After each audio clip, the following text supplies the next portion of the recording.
Hello, flower friend. This is Jen, and you're listening to the Floral Hustle podcast. On this week's episode, we're going to talk about mom life. Hashtag mom life. Being a mom and really being a business owner and the mom that you want to be. And I think this feels heavy for so many people. And there are so many things about when you grew up and things about just the narrative that's out there about motherhood, the narrative about hot mess mom culture. My favorite person for insight on this is Ali Casaza, and I've talked about her before, but she has a podcast called The Purpose Show. And her approach to motherhood life is all about having ease, feeling good in it. And if something doesn't feel good, changing it. Not that you are a victim to motherhood, that you are an empowered mother. And I want to speak a little bit to that because I think before I really made some big mental shifts and I made some changes in my business, I made some changes in my career, like quitting my day job. I had all the illusions that like it was just my job to be a slave to my children. And a slave to the house and a slave to everything like that. It was just my job to serve others and not be served myself and to not be like, this doesn't feel good to me. And so I don't want to do this. And I want, especially as a business owner, you need to give yourself that talk of that just because I'm a mom doesn't mean that I'm not a human. Just because I'm a mom doesn't mean that I deserve less. Just because I'm a mom doesn't mean that I can't live my dreams. I can't have my dream business. And I felt like being a mother was always like motherhood was a condition, almost like living with this like disease that your life had to change because of this thing. And I do think that there is some validity to that, but I think our culture as moms take it to this degree that we lose ourselves. We can't define who we are anymore because our definition of who we are is a mother. We have humans wanting stuff from us all the time. And we just want to go hide in a room so we can have a 5-minute break, hide in the bathroom. I've known friends that like, I need to go in the bathroom for 10 minutes. I just don't know what to do in this situation. I don't know what they're like shutting down. And I'm talking them off the ledge because I'm like, we can choose. And this is another layer of this is my mentality about I don't do overwhelm. I don't do stress. I don't do shitty feeling. I got into a argument with my husband the last couple of days, and I'm going to talk about it and be vulnerable because I think that this is important because everybody feels like that is just them and they're alone, and you're not alone in that motherhood is, and being a business owner is fucking complicated. You are completely in your right to say that this is complicated because it is.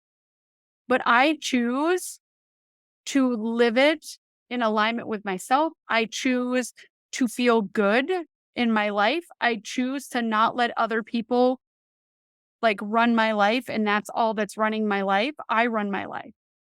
I am the CEO. I am the author of my story. And yes, I am a mother. And you know what? I am an amazing mother. I am a great mother. And that statement alone is something that most of us can't say because we have been conditioned that whatever you give in your motherhood is never enough.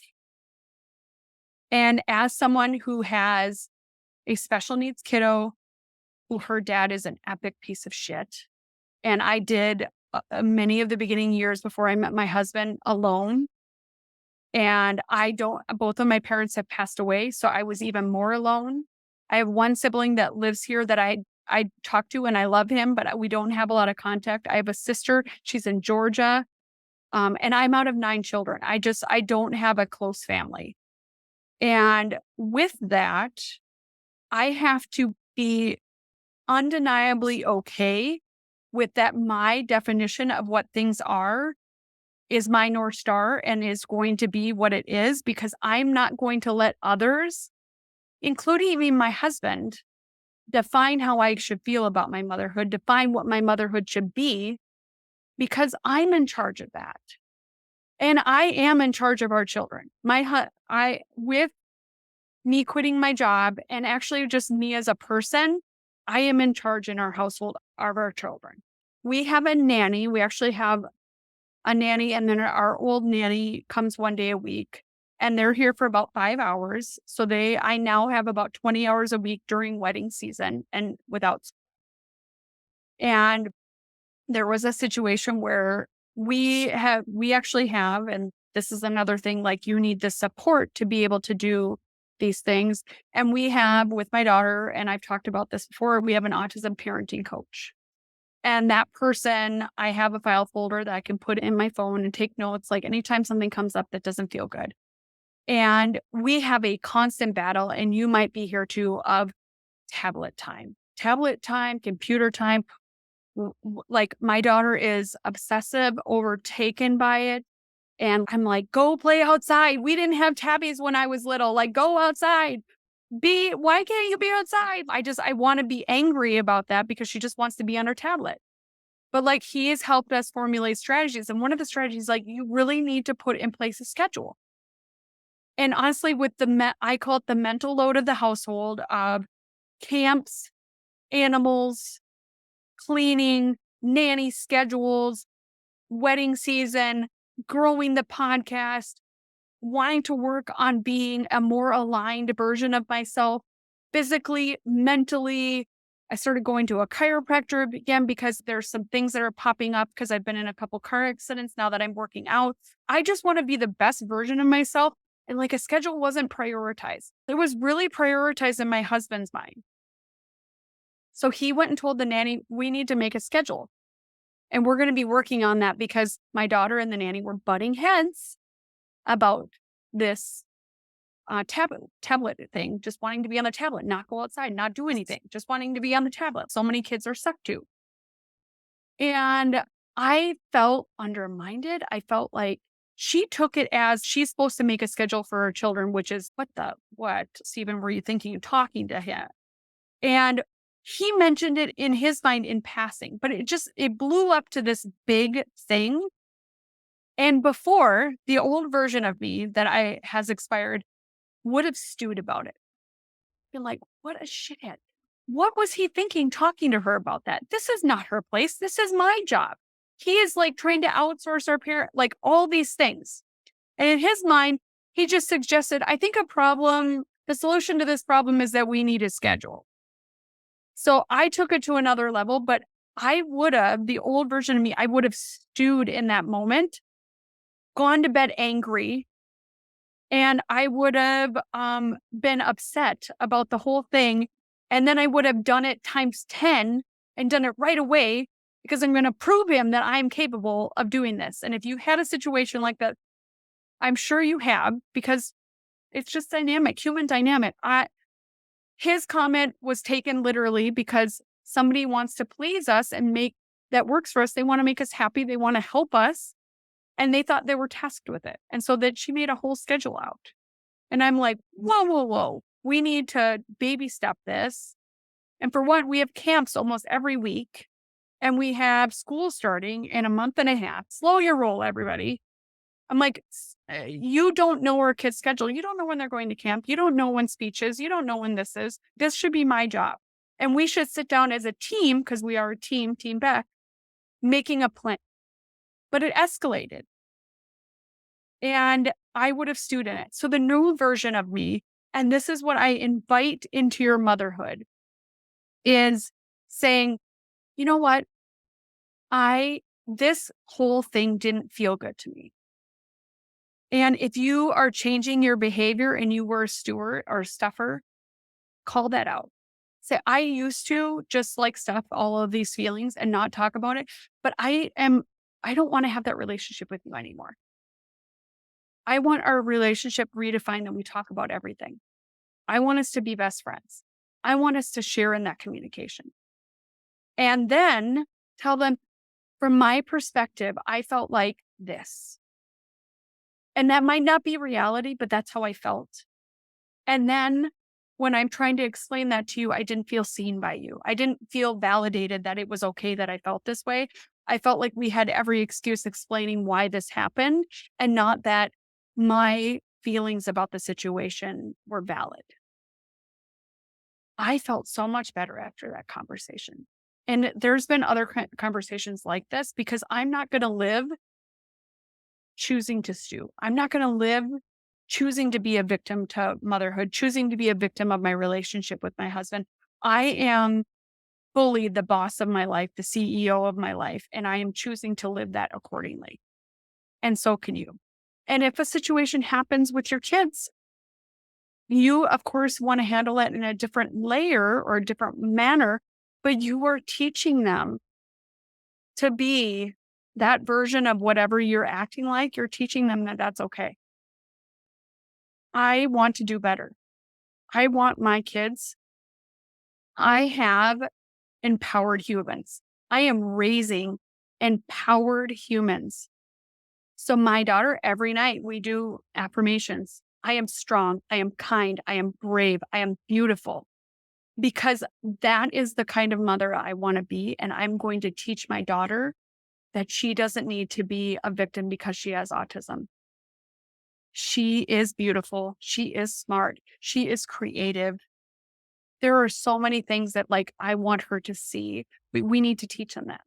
And we need to model that behavior to them. So how can you model what you want your kids, what your kids deserve? If you're a single mom and you're dating a piece of shit, you're teaching your daughter that dating a piece of shit is okay. If you're a workaholic and don't spend any quality time with them, don't do anything with them, you're teaching that that's the way that you parent. So what are you teaching your kids right now? And is that what you want?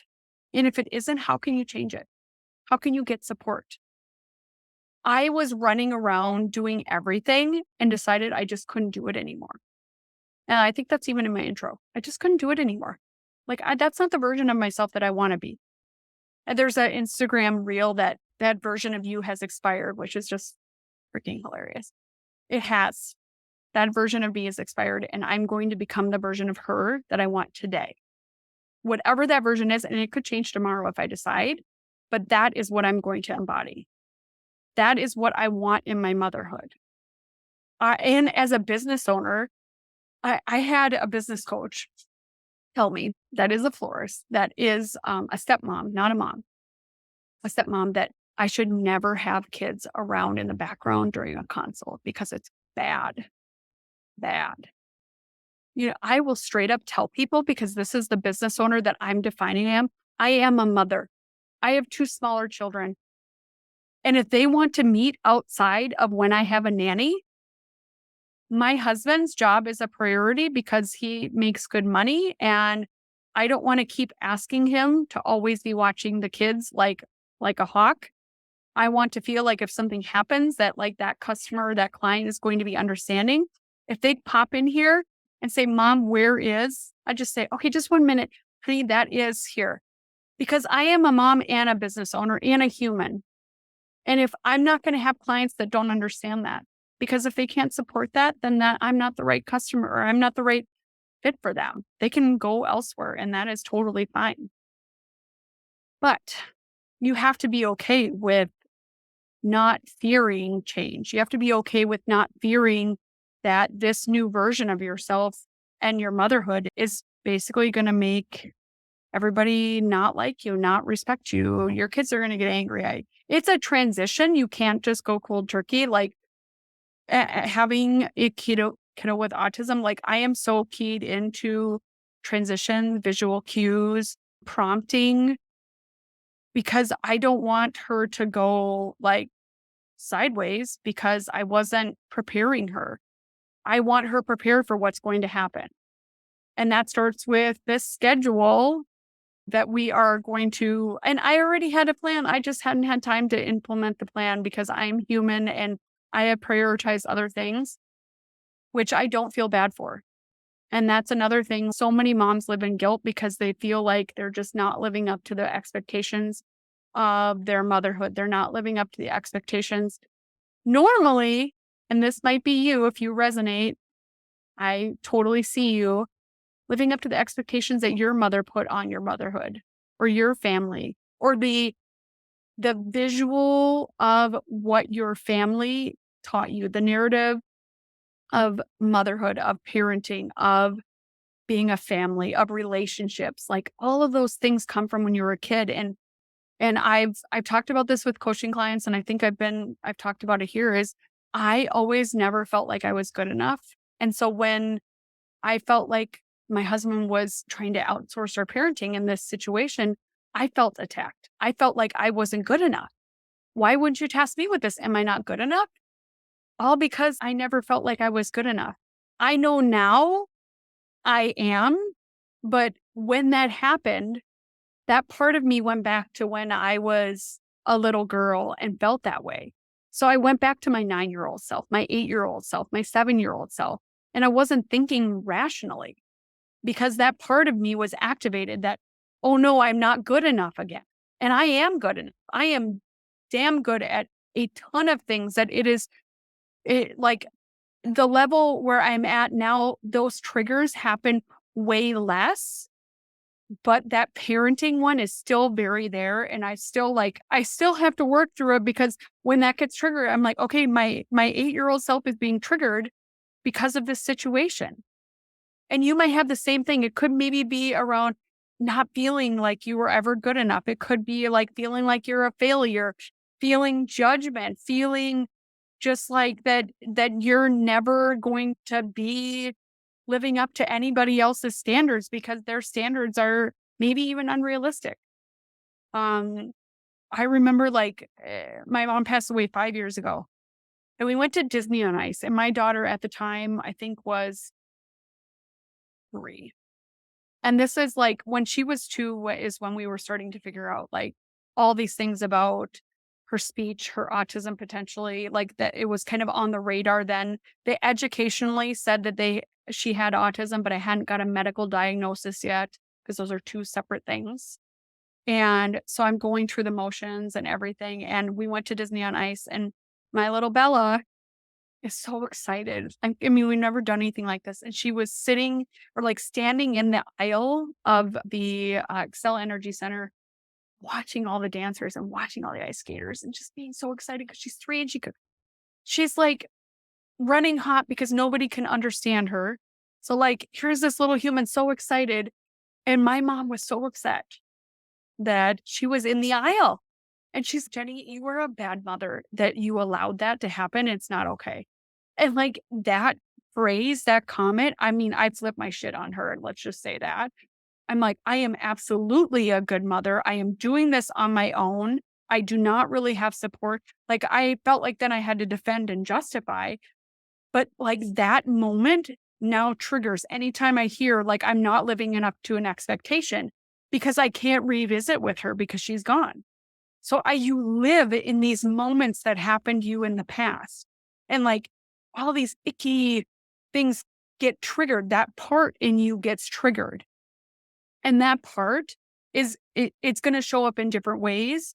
But like in my motherhood, it shows up for me because of that moment, because of the moments before with her and because she's gone. If this is you now, you have the chance and talk to your mother or your father or whoever it is, your sibling, your husband, like take that chance now because you might not have it. Because I choose now to not live in those moments. So that's why like I'm straight up, I don't want this to be a moment. I don't want this to be a trigger. I don't want this to be a story that I'm telling myself. And so that's why I'm going to talk to my partner about it now. I'm going to tell him this is what came up for me. And I even told him, I said, I completely am probably having all these parts triggered by my mom, by our relationship, by these things. And it, it's probably not all you, but it doesn't change how I feel and it doesn't change the situation. So you can do those little things to start changing your inner narrative to help lessen because my triggers when this happens are far less than they ever were before because I know and I now can tell myself and say to myself, and it's one of my affirmations, I am a good mother because I am. Like my daughter when people, especially after COVID and her going back to school to the same care team at school after 2.5 years, they were like, holy shit. Bella has grown up so much. She is so smart. Like her speech, because I did the work. Parenting takes work. And especially when you have a special kiddo that comes with special circumstances that you need to, I have to work harder. My motherhood is harder than most because of this situation. But I am committed, and you can commit too in whatever way that this is showing up and doesn't resonate in your motherhood right now, that I've committed that it's okay to be a mom and a business owner. I've committed that my daughter is going to be the best version of herself that she ever could be because I'm her mom. I am going to help set her up for success because her life is going to be different and more complicated than most. I've committed to that. And you could commit to whatever is showing up for you the same way. All right. I kind of went on for a while about this because it's like really this week it really showed up. But I've seen it show up in so many other people, like just losing themselves and thinking they don't deserve to be themselves. They don't deserve to go running. They don't deserve to go to CrossFit. They don't deserve, you know what? For my birthday, I asked for a motorcycle. And I was told that I shouldn't have a motorcycle because I'm a mother. Eh, Absolutely not. I am completely entitled to be happy.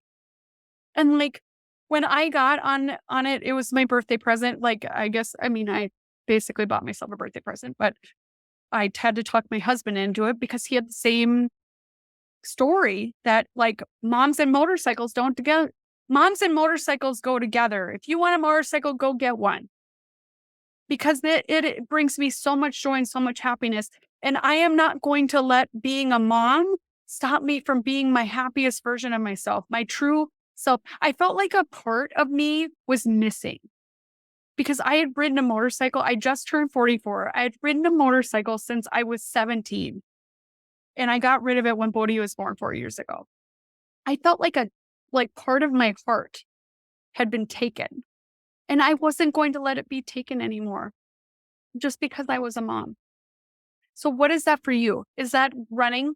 Is that doing pottery? Because that's another thing. Like I'm going to do pottery and I'm going to prioritize that. And I'm going to make sure that I am living authentically, even though I'm a mom. And so can you. And if you need help, I would love to coach you through that because I truly live in my most authentic version of myself. And it took a lot of work to do that. But I know it's possible because I was in a very effed up place, like even 4 years ago when my son was born. Like I just like so many stories telling myself that I just know that I deserve more than that. And you deserve more than that. So thank you so much for listening. And if you need support, please go and join our Facebook group. It's the Floral Hustle. It's a Facebook group in Facebook. You can join. You can ask questions. Like there is tons of moms in there, tons of moms. Like I would love to support you and start a dynamic conversation about motherhood, about being a business owner, about what you're feeling, anything. Like I want to support you.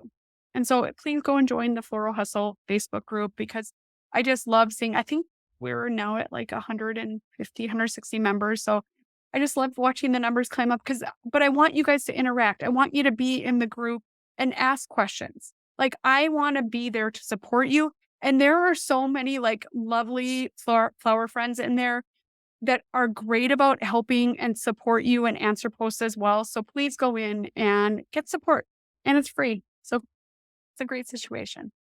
All right. Thank you so much, flower friend, and have an amazing flower filled week.